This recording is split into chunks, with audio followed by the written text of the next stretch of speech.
आज का टॉपिक है कॉम्बिनेशन ऑफ सेल्स, सेलों का संयोजन। तो इसके पहले हम लोग क्या क्या पढ़ चुके हैं, कॉम्बिनेशन ऑफ रेजिस्टेंस और कॉम्बिनेशन ऑफ कैपेसिटर्स, और आज हम पढ़ेंगे कॉम्बिनेशन ऑफ सेल्स। तो कभी कभी विद्युत परिपथ में उच्च विभवांतर या प्रबल धारा की आवश्यकता होती है। इस स्थिति में सेलों को विभिन्न प्रकार से संयोजित करके हम लोग क्या बनाते हैं, बैटरी। और वो कौन से क्रम में जुड़ा होता है, बैटरी के अंदर सेल श्रेणी क्रम में। परिपथ में उच्च विभवांतर बनाए रखने के लिए कौन सा संयोजन उपयुक्त तथा लाभप्रद होगा, यह बाह्य प्रतिरोध R और आंतरिक प्रतिरोध को किससे प्रदर्शित करते हैं, स्मॉल r।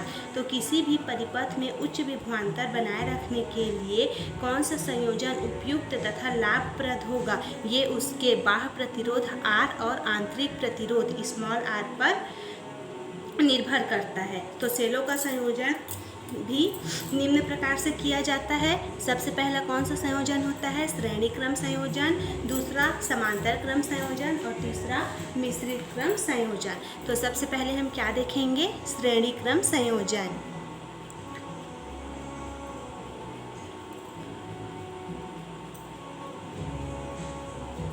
और श्रेणी क्रम संयोजन को इंग्लिश में क्या कहा जाता है, सीरीज कॉम्बिनेशन।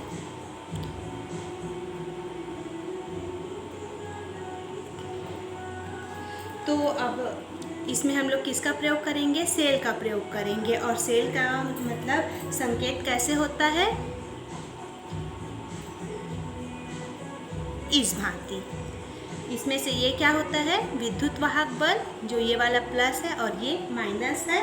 और ये हमेशा इसमें आंतरिक प्रतिरोध कौन से क्रम में जुड़ा होता है, श्रेणी क्रम में, और आंतरिक प्रतिरोध को R से प्रदर्शित करते हैं। तो यहाँ पर एक सेल हुआ, इसी प्रकार से मैं दूसरा सेल बना रही हूँ, ये प्लस और ये माइनस और ये R। इसी प्रकार से हम लोग क्या करते हैं, अन्य सेल बना सकते हैं, लेकिन यहाँ पर हम लोग N सेल ले रहे हैं। ये हो जाएगा प्लस माइनस, और ये क्या है, विद्युत वाहक बल E, और ये R।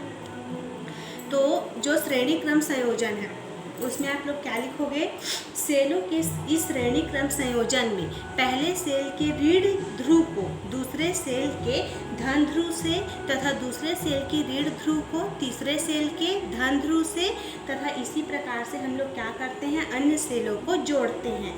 और अंत में पहले सेल के धन ध्रुव और अंतिम सेल का जो ऋण ध्रुव है उसके बीच हम लोग क्या करते हैं, एक बाह्य प्रतिरोध लगा देते हैं। बाह्य प्रतिरोध मतलब कैपिटल R लगा देते हैं, और ये कुंजी K है। तो डायग्राम बनाने के बाद ये सब उसके थ्योरी पोर्शन में लिखोगे।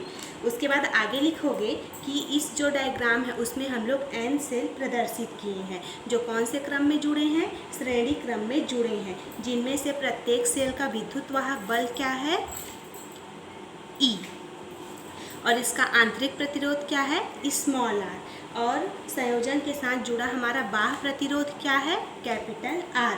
तब संयोजन या बैटरी का कुल विद्युत वाहक बल क्या होगा हमारा, Ne। कुल विद्युत वाहक बल किसके बराबर होगा, Ne के बराबर। और सभी सेल कौन से क्रम में जुड़े हैं, श्रेणी क्रम में जुड़े हैं, और उनके आंतरिक प्रतिरोध भी कौन से क्रम में जुड़े हैं, श्रेणी क्रम में। तब इस प्रकार संयोजन का कुल आंतरिक प्रतिरोध क्या होगा, NR। R आंतरिक प्रतिरोध, N मतलब N सेल है। अब इसके बाद अगर हम लोग कुल प्रतिरोध निकालें तो कुल प्रतिरोध क्या हो जाएगा, जो आंतरिक प्रतिरोध है NR और जो बाह्य प्रतिरोध है दोनों का ऐड हो जाएगा, कुल प्रतिरोध निकलेगा। अब हम लोग मान लेते हैं कि इस परिपथ में क्या होती है, I विद्युत धारा प्रवाहित होती है। तो I विद्युत धारा हम लोग कैसे प्रवाहित करेंगे, सेल में प्लस से माइनस की ओर। तो नीचे की ओर तीर का निशान रहेगा इधर, और यहाँ पर से ऊपर की ओर जाएगी। तो यहाँ पर से यदि परिपथ में बहने वाली कुल धारा I हो तो ओम का नियम लगाएंगे। तो I इक्वल टू क्या होता है, V/R। तो V क्या है, विभवांतर। यहाँ पर विभवांतर के जगह क्या यूज कर रहे हैं, विद्युत वाहक बल। विद्युत वाहक बल लगाने से ही विभवांतर उत्पन्न होता है। तो यहाँ पर क्या हो जाएगा, इसका परिभाषा कुल विद्युत वाहक बल अपॉन क्या हो जाएगा, कुल प्रतिरोध।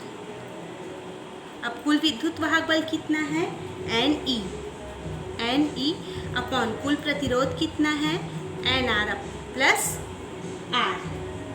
ठीक, इसको हम लोग कैसे लिख सकते हैं, I equal to N E upon N R plus are.